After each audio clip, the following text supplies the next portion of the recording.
Good morning, dear students. Now our topic is limits and derivative.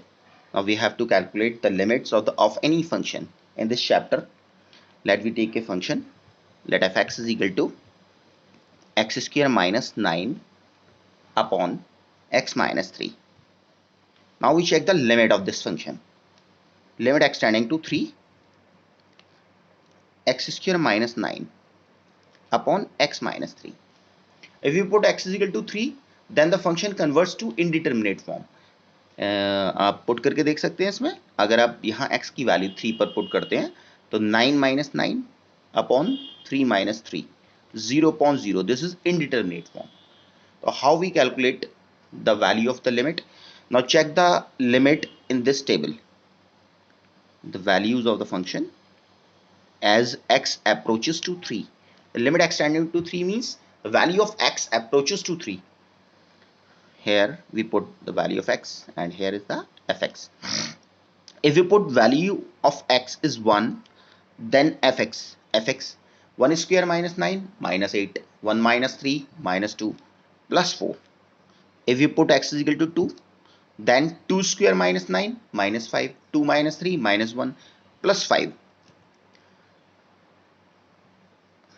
2.5. If we put x is equal to 2.5, then fx approaches to 5.5. If we put 2.9, then fx is equal to 5.9. If we put 2.99, then fx approaches to 5.99. As x approaches to 3, fx approaches to 6. Now we can't put the value of x is equal to 3 because it shows the indeterminate form. Now we can put 3.1. Then fx is equal to 6.1. If x is equal to 3.2, then fx is equal to 6.2. Okay, it means this table shows that as x approaches to 3, then fx approaches to 6. So finally we have to calculate the limit. X tending to 3, x square minus 9 upon x minus 3. First we check the problematic factor which makes the form of 0.0. Now factorize the expression. X minus 3 x plus 3 a square minus b square के form में से ये factors हो गए upon x minus 3. अब देखिए यहाँ पहले first you cancel the common factor in numerator and denominator before applying the limits. X minus 3 cancel. Then now we can put the value of x is equal to 3. 3 plus 3 is equal to 6. Okay, at x is equal to 3 fx is equal to 6. तो हमारा जो main इसमें target है, हमें ये देखना है कि हमारी लिमिट में जो प्रॉब्लमैटिक फैक्टर है जो 0.0 की फॉर्म क्रिएट कर रहा है, इनडिटरमिनेट फॉर्म क्रिएट कर रहा है, उसको हमें बिफोर अप्लाइंग द लिमिट उसको कैंसिल करना होगा. ये हमारा टारगेट रहता है लिमिट के क्वेश्चंस में. जब भी हमें कोई भी लिमिट सॉल्व करनी है तो हमेशा हमें पहले इसको सिंप्लीफाई करके कैंसिल करेंगे. लिमिट अप्लाई करने से पहले हमें वो कॉमन फैक्टर कैंसिल करना होगा. ठीक है, अब देखिए रिमेनिंग पार्ट बचा आपके पास x प्लस 3. यहाँ कोई भी प्रॉब्लम नहीं है, अब आप लिमिट अप्लाई कर सकते हैं. 3 प्लस 3 6 हो गया. Okay, now we discuss about the existence of limit. Existence of limits आपने टेबल में देखा, जैसे जैसे हम x को बढ़ाते जा रहे थे 3 की तरफ, है ना, वैसे वैसे fx 6 पर पहुंच रहा था. इसी तरीके से अगर हम राइट साइड से भी देखें तो राइट साइड से भी ये है. अगर हम मान लीजिए हमारे पास x की वैल्यू हम 4 से पुट करना शुरू करते हैं और 3.001 तक लाते हैं, और तो ये डेफिनेटली 6 के पास पहुंचेगा fx की वैल्यू, है नहीं. हम राइट साइड से चलें या लेफ्ट साइड से चलें, हम x की वैल्यू अगर 3 पर जा रहे हैं तो fx जो है निश्चित तौर पर 6 पर पहुंचेगा. तो यहाँ एग्जिस्टेंस ऑफ लिमिट में एक कंडीशन रहती है हमारे पास, the limit x tending to a fx exist. ये तभी एग्जिस्ट मानी जाती है, तभी एग्जिस्ट करती है if left hand limit at x is equal to a is equal to right hand limit at x is equal to a is equal to value of fx at x is equal to a. ये तीनों part हमारे equal होने चाहिए, यानी हम x is equal to a के एकदम बिल्कुल टू मच नियरर हमें देखना है लेफ्ट वाला पॉइंट, तो फंक्शन के बराबर इक्वल होनी चाहिए वैल्यू. तो ये कंडीशन है हमारे पास. If limit x tending to a minus, मतलब a के लेफ्ट में, x इक्वल टू a के लेफ्ट में हमें फंक्शन की वैल्यू देखनी होगी। This equal to limit x tending to a plus a के राइट में हमें वैल्यू देखनी है फंक्शन की, and limit x tending to a fx, इसको हम fa भी लिख सकते हैं, fa भी लिख सकते हैं। ओके, अगर ये थ्री पार्ट्स इक्वल है, इफ LHL, इसको हम LHL कहते हैं, left hand limit of the function at x is equal to a, and RHL at x is equal to a, and this equal to fa. Okay, if these three parts are equal, then limit x tending to a fx exist. Okay, now we discuss about example. One example,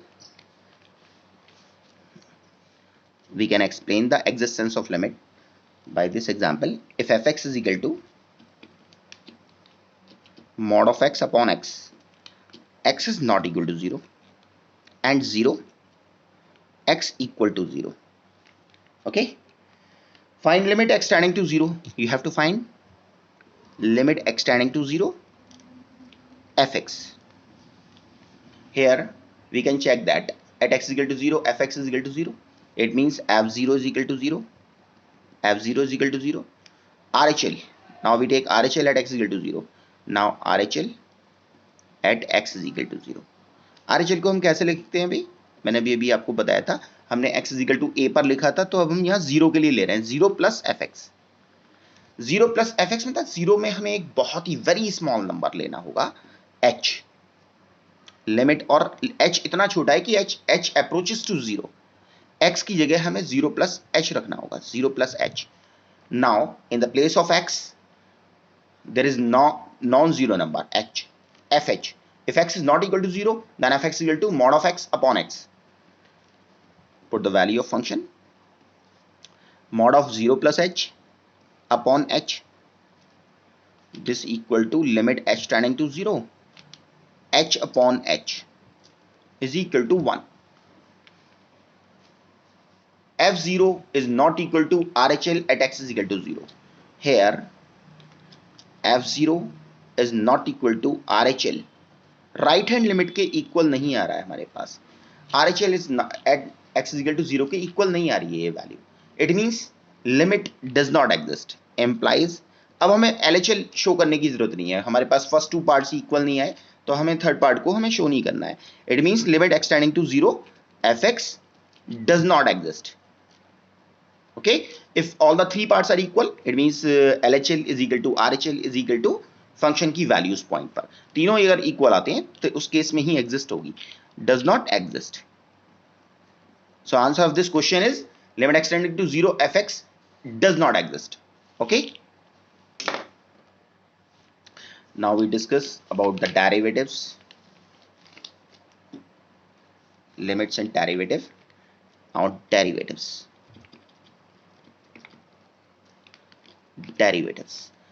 derivative means the rate of change of any function or dependent variable with respect to independent variable.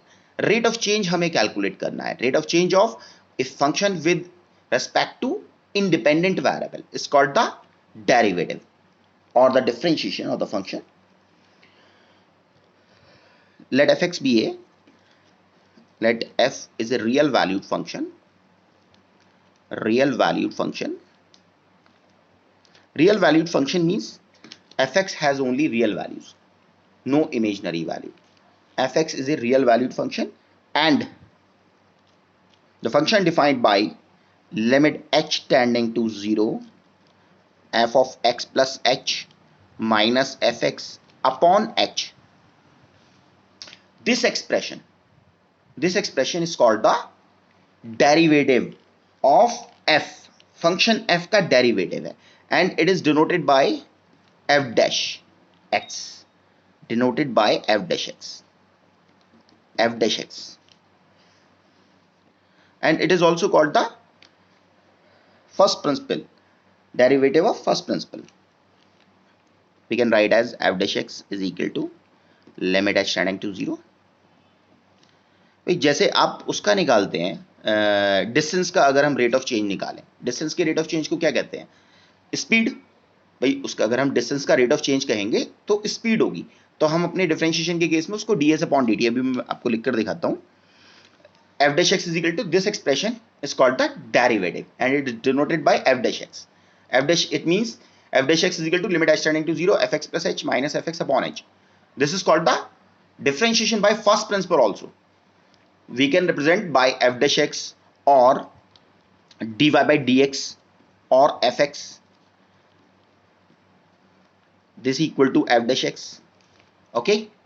Or if y is equal to fx, then f dash x is equal to dy by dx also, dy upon dx also, if y is equal to fx. अगर हमारा function fx जो है इसको हमने y ले लिया है, then f dash x means dy upon dx, okay? तो ये सारे नोटेशंस हैं जिन्हें हम इस तरीके से, या इसको ऐसे भी लिख सकते हैं हम, d of fx, ठीक है? ये रिप्रेजेंट करने का तरीका है। d of fx means derivative of fx, है ना? x क्या है? Independent variable. तो डेरिवेटिव वो अंडरस्टूड है कि डेरिवेटिव हमारा इंडिपेंडेंट वेरिएबल के रेस्पेक्ट में लिया जा रहा है, ठीक है? चलिए मैं आपको एक एग्जांपल ले लेता हूं, आपको अच्छे से समझ में आएगा इससे। तो फर्स्ट प्रिंसिपल जो हमारा मेथड है उसी से हमारे सारे फॉर्मूले निकाले गए हैं, जितने भी फॉर्मूले हैं हमारे पास। तो जैसे हम एग्जांपल ले लेते हैं यहाँ पर, let fx is equal to 1 upon x square, 1 upon x square ले लिया हमने, ठीक है? अब हम इसका डेरिवेटिव निकालना चाहते हैं, तो हम अपना फर्स्ट प्रिंसिपल का जो फॉर्मूला है वो अप्लाई कर देते हैं। Limit h tending to 0 f of x plus h minus F x upon h, limit h tending to 0, value लगा देते हैं भाई f of x plus h, यहाँ x की जगह x प्लस h पुट करना है, तो 1 अपॉन h को हम इधर साइड में लिख लेते हैं, 1 upon h, F X plus h की वैल्यू हो गई 1 अपॉन x प्लस h का whole square, minus F X की value 1 upon x square, LCM लेकर सिंप्लीफाई करते हैं, सिंपली जिसे हम करते हैं, तो ये 1 अपॉन एच हमारा बाहर चल रहा है और नीचे एलसीएम हो गया x प्लस एच का whole square into x square इधर आएगा, x प्लस एच स्क्वायर इधर आ जाएगा, x प्लस एच का होल स्क्वायर, ओके?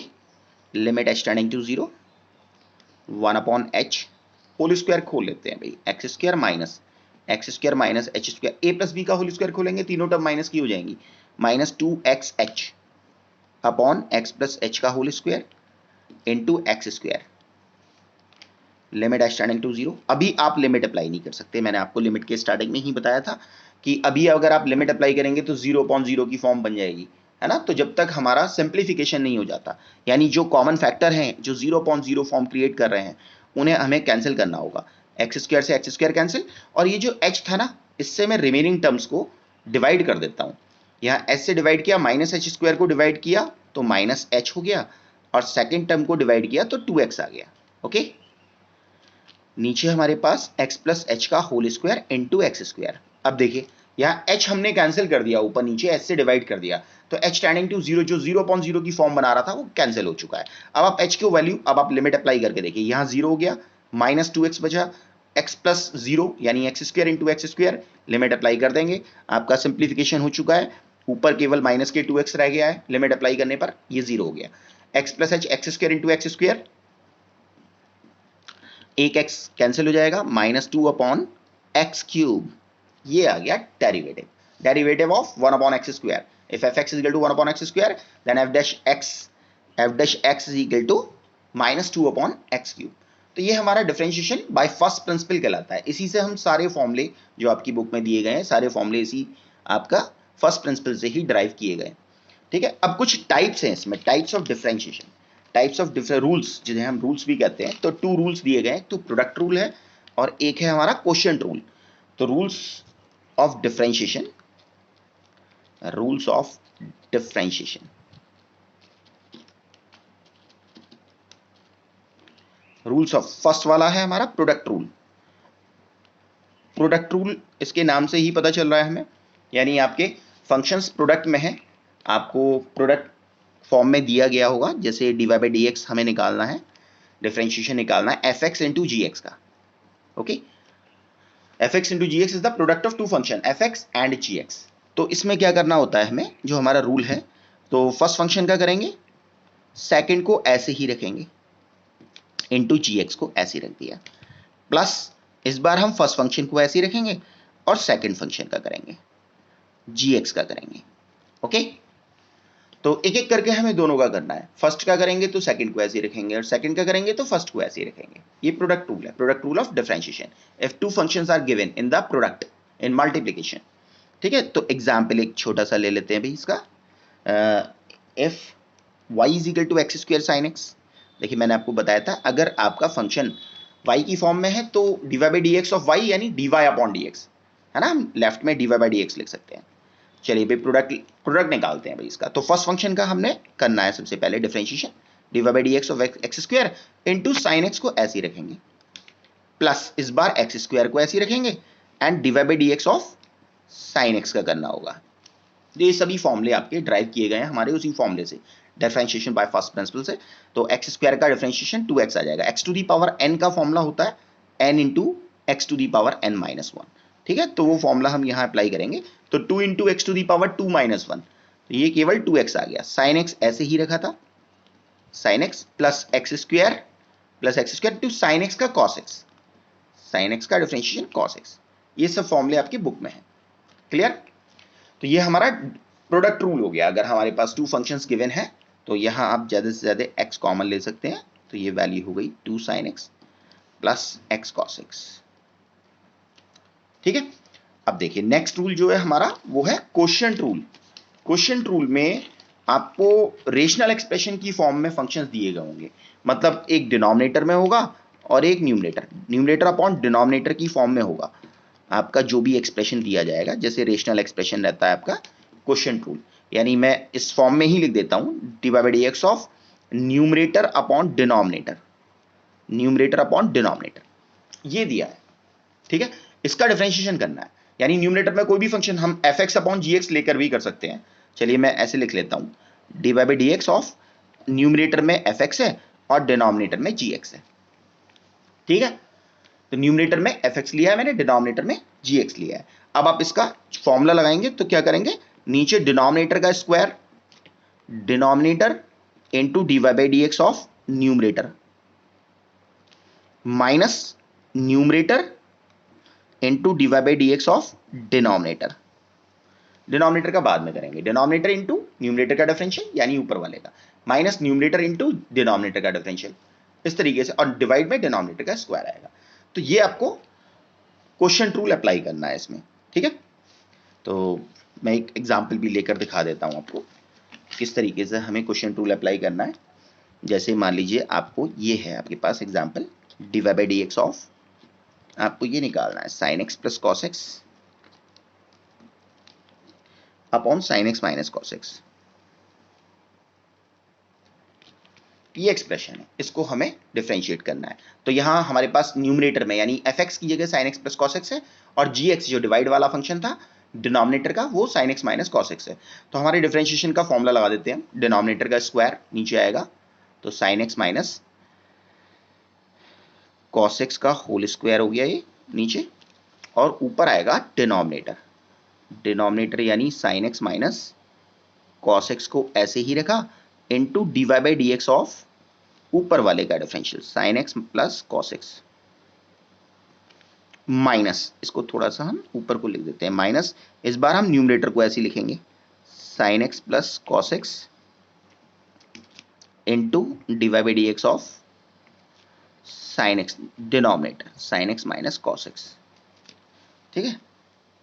यहां जरा देखिए, अब मैं डिफरेंशिएशन करना शुरू करता हूं। sin x minus cos x ऐसे ही रख दिया है, इसका डिफरेंशिएशन हो गया इंटू sin x का cos x and cos x का माइनस sin x, ठीक है। अब दूसरा वाला ब्रैकेट लेते हैं, sin x minus cos x plus cos x है into sin x minus cos x का डिफरेंशियल, sin x का cos x और cos x का माइनस sin x होगा तो ये प्लस हो जाएगा, यानी sin x का हो गया cos x and plus sin x, और नीचे आपके पास ये चल रहा है sin x minus cos x का होल स्क्वायर।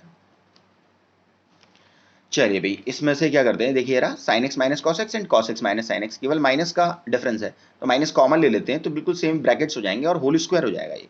अगर हम सेकंड ब्रैकेट में से माइनस कॉमन लेंगे तो ये भी sin x minus cos x हो जाएगा, बिल्कुल फर्स्ट ब्रैकेट की तरह। तो माइनस बाहर आ जाएगा और होल स्क्वायर बन जाएगा, मतलब इस टाइप से हो जाएगा ये minus sin x minus cos x का होल स्क्वायर। ओके, सेकंड वाली टर्म, इसमें sin x plus cos x है, इसमें cos x plus sin x है, मतलब सेम ब्रैकेट है, तो माइनस का sin x plus cos x का whole square upon sin x minus cos x का होल स्क्वायर। चलिए भाई हम इसके होल स्क्वायर्स खोल देते हैं, minus sine square x plus cos square x, सभी बच्चे जानते हैं a माइनस बी का होल स्क्वायर लगाएंगे, इसमें a प्लस बी का होल स्क्वायर लगाएंगे, और माइनस के 2 sine x cos x, first वाला a माइनस बी का होल स्क्वायर है, 2 साइन एक्स कॉस एक्स, ये फर्स्ट वाले हमने ब्रैकेट को एक्सपैंड किया है, माइनस का साइन बाहर है, सेकेंड वाले पर भी माइनस का साइन है, तो इसको भी खोल लेते हैं भाई, minus sine square x plus cos square x and plus 2 sine x cos x. चलिए साथ साथ हम नीचे जो होल स्क्वायर था डिनोमिनेटर का, इसका भी होल स्क्वायर हम ओपन कर लेते हैं, sign square x plus cos square x and minus 2ab 2 sine x cos x. ठीक है, अब जरा गौर से देखिए, आपने 10th स्टैंडर्ड में पढ़ा होगा sine square theta plus cos square theta is equal to 1, तो जहां जहां आपको sine square x plus cos square x दिख रहा है वहां हम 1 लिख सकते हैं। चलिए भी लिख देते हैं, ये पहला वाला ब्रैकेट फर्स्ट वाला, ये हो गया 1 minus 2 sine x cos X. Second वाले ब्रैकेट पर आते हैं, minus 1 plus 2 sine x cos X, 2 sine x cos X upon, फिर नीचे भी हमारे पास sine square theta plus cos square theta है, यानी 1 लिख सकते हैं इसको हम, 1 minus 2 sine x cos X. अब देखिए इसमें ये जो सेकंड टर्म है, आप देखो minus 2 sine x cos x, ये प्लस की हो गई है ना, ये प्लस की हो जाएगी, बाहर वाले माइनस से ये प्लस हो जाएगा, और ये बाहर वाले माइनस से ये माइनस होगी, तो ये प्लस वाली टर्म इस माइनस वाली टर्म से कैंसिल, ये पूरी टर्म कैंसिल हो जाएगी, और आपके पास बचेगा -1 एंड -1, यानी -2 upon 1 minus 2 sine x cos x. ये आपका फाइनल डिफरेंशिएशन आ गया। ओके, जो आप इसको dy by dx लिख सकते हैं, if y is equal to given function then dy by dx is equal to this।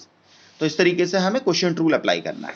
ठीक है, तो सारे क्वेश्चंस में आपके प्रोडक्ट रूल या क्वेश्चन रूल होने हैं। Okay, thanks for watching.